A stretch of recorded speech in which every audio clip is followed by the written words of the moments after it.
Yeah, I think that's the thing about being a child, is whatever life you have seems normal to you. You really only have the one. It was a life of isolation, but it was also a life with a lot of love in it. My family loved me. I knew that they did.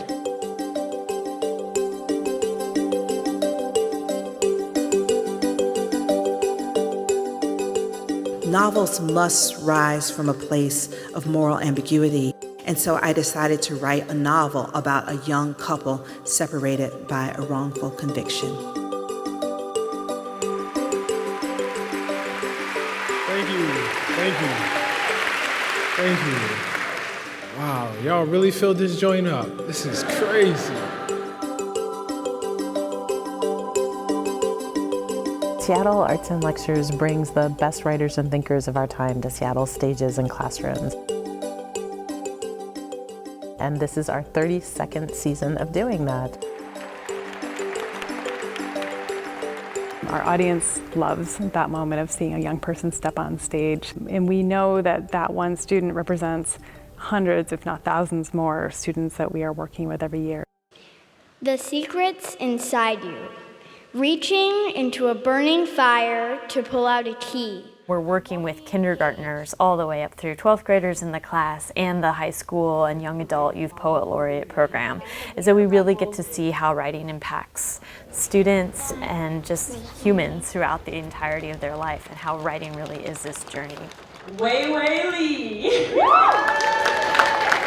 We select 8 finalists for the Youth Poet Laureate program, and those 8 finalists actually make up a cohort. And they get to work together throughout the year, performing, writing together. So this poem is dedicated to my father, who escaped genocide so that I could be here and read it to you today.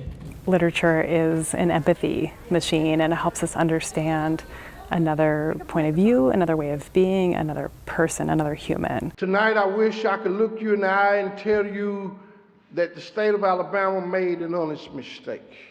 I wish I could look you in the eye and tell you that class and race had nothing to do with me spending 30 years in a 5x7.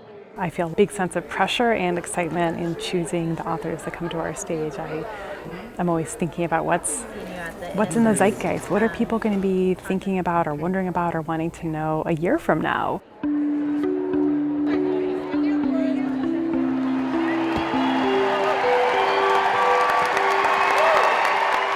I think we're readers. As a city, we're really open to ideas.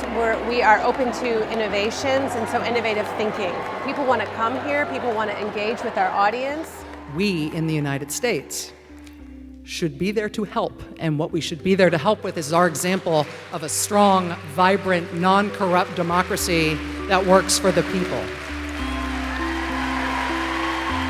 But I want to talk about one little idea in the book, which I think is sort of super interesting, and it's about a paradox, a fundamental paradox of what it means to be a human being. Actually, so exciting, all the ways the organization has grown and changed. In my time at SAL, our budget has more than tripled. The number of folks coming to our events has grown by more than 5 times. And we were just looking at how many individual donors are investing in our work. So the first year I came to SAL, it was 142, and last year it was over 820. Ticket sales cover less than half of what it takes to produce every single public event. So donations from corporations, from foundations, and from individuals are critical.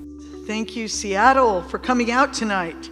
I'm deeply grateful to you. We definitely have writers that walk on stage and are absolutely blown away by the size of the audience. For many of them, they'll say it's the largest crowd that they've been in front of. And I think there's a power in that, because what it's saying to a writer is, your work matters. How great thou art. I remember coming home from college in Los Angeles and taking the ferry across Puget Sound. Sings my soul. Watching the land sitting low, long and dark on the water. I looked at it, and for the first time I didn't think, this is my home, but instead, this is my habitat. As though if you put me somewhere else, I would fade and die. A polar bear trying to be a flamingo. How great thou